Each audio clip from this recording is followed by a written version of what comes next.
Assalamualaikum warahmatullahi wabarakatuh. Baik, saya lanjutkan. Nah, sekarang kita lihat ada beberapa makna filosofi dari kebencian diri ini yang penting kita renungi. Kita awali dari filosofi akarnya kebencian diri. Ada satu quote yang bunyinya begini. Jika mencari kesempurnaan adalah cara untuk membuktikan nilai kita, pada akhirnya pencarian itu hanya akan membuktikan ketidaksempurnaan kita. Mungkin dengan kata lain, kalau kita membuktikan diri dengan cara mengejar kesempurnaan, maka ketemunya pasti ketidaksempurnaan, dan ini biasanya membuat kita kecewa.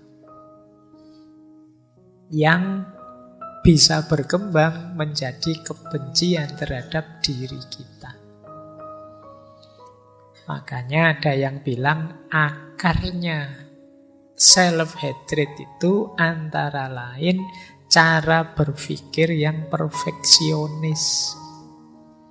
Kamu ingin perfect terus, sementara hidup ini tidak perfect, termasuk diri kita juga tidak perfect. Akhirnya kita banyak kecewa, banyak mengeluh tentang diri kita. Kita tidak sadar, tidak ada manusia yang sempurna. Jadi ini akar yang paling awal. Biasanya kita kecewa dengan diri kita. Kenapa bisa kecewa? Cara berpikirnya perfeksionis. Sementara manusia yang perfect sama sekali itu tidak ada. Kalau kita perfeksionis, ya hidup kita akhirnya dari stres ke stres. Biasanya fokus kita hanya pada hal yang tidak beres di antara semua yang beres. 99% beres, tapi 1% tidak beres, ya satu ini yang jadi perhatian kita. Akar yang pertama itu. Akar yang kedua, kenapa orang bisa membenci dirinya sendiri? Ini saya ambil quote juga, yang bunyinya begini. Pesan-pesan yang diterima anak-anak kita dari gurunya, pelatihnya, dan meskipun dengan niat terbaik dari kita, dapat mendorong mereka ke arah kesombongan atau keputusasaan, ke arah pembenaran diri atau kebencian diri. Nah, ini yang kedua, ini akarnya bisa dari lingkungan. Mungkin teori-teori, konsep-konsep, nasihat-nasihat yang masuk ke kepala kita dari lingkungan sekeliling kita. Yang membuat kita terus benci dengan diri kita. Ya misalnya tadi kita jadi, wah saya itu ternyata bukan anak soleh ya. Wah ternyata saya itu bukan anak yang pinter ini, pinter itu ya, tidak seperti teman-teman ya. Itu sejak kecil terus muncul kebencian pada dirinya. Sampai di level dia putus asa dengan dirinya. Akhirnya terus banyak anak-anak yang nakal. Banyak anak-anak yang untuk menarik perhatian yang lain, dia melakukan hal-hal yang tidak kita inginkan. Karena sejak awal dia dibuat putus asa dengan dirinya oleh lingkungannya. Jadi mungkin dicap ini, dicap itu, dimarahi begini, dimarahi begitu ya. Akhirnya dia, ternyata aku ini tidak berharga, ternyata aku ini tidak penting, ternyata aku ini tidak bernilai. Sudahlah, wong aku tidak penting, tidak bernilai saja, rusak juga tidak apa-apa. Nah, yang kedua dari lingkungan, akarnya. Saya tidak tahu teman-teman yang muda-muda yang malam hari ini hadir, semoga tidak ada yang hasil cetakan lingkungan yang semacam itu. Kalau ada, ayo latihan kita bersihkan sendiri. Setiap manusia berharga. Setiap manusia bernilai, termasuk diri kalian. Tidak ada orang yang tidak bernilai.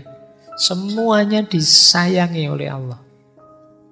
Semuanya layak dan berhak untuk dicintai. Seperti apapun situasi dan kondisimu. Akar kedua. Akar ketiga. All hatred of others is a reflection of self-hatred. Kebencian kita pada yang lain itu adalah pantulan dari kebencian kita pada diri sendiri. Sebaliknya juga begitu, semua cinta kita pada yang lain itu pantulan dari cinta kita pada diri kita sendiri. Jadi akarnya apa? Timbal balik dari kebencian kita pada yang lain. Kalau kita benci orang lain, sebenarnya sebelumnya kita sudah benci diri kita sendiri. Ini ciri yang ketiga, ini akarnya memang jiwa kita, jiwa yang membenci. Mungkin karena kecewa dengan diri kita. Ada banyak hal yang tidak sesuai dengan keinginan kita. Akar yang keempat, tidak memaafkan diri sendiri sering menjadi akar dari kebencian diri yang ekstrim dan menjadi penghambat yang intens. Hampir tidak mungkin untuk benar-benar memulai kembali ketika kita merasa tidak dapat memaafkan. Jadi ayo kita bisalah memaafkan diri. Ya memang kita kadang-kadang keliru, kadang-kadang salah, kadang-kadang pilihan kita meleset. Tapi kan bukan berarti tidak bisa dimaafkan. Ya maafkanlah. Mungkin kalian kalau ingat salah-salah yang dulu, rasa malu yang dulu, mungkin pernah nyontek ketahuan, mungkin pernah, pokoknya yang menyakitkan di masa lalu, maafkanlah. Terimalah fakta itu, akuilah, maafkanlah, ya tentu saja kalau memungkinkan perbaikilah. Banyak orang yang lari dari dirinya karena momen-momen yang menyakitkan tadi. Termasuk sangat benci dirinya karena momen-momen tertentu. Nah, maafkanlah. Wong kita untuk orang lain saja direkomendasikan untuk dimaafkan. Banyak di antara kita yang tidak bisa memaafkan dirinya sendiri. Tiap hari kerjaannya memarahi dirinya sendiri. Dasar aku ini males, dasar aku ini bodoh, bodoh banget aku itu. Kemudian, aku ini, sering kita memarahi diri kita sendiri, tidak memaafkan. Allah aja maha pengampun. Untuk sesama kita diminta memaafkan, tapi kita kejam sekali pada diri kita sendiri. Nah, akarnya ternyata kita tidak mau memaafkan diri. Oke, untuk malam hari ini saya cukupkan sekian dulu. Mohon maaf kalau ada yang kurang berkenan, mungkin 1-2 kekurangan apa, mohon dimaklumi. Kalau ada kekhilafan, kealpaan yang teman-teman ngerti benernya seperti apa, ya silahkan disampaikan. Kurang lebihnya mohon maaf. Wallahul muwaffiq, wallahu a'lam bissawab. Wassalamualaikum warahmatullahi wabarakatuh.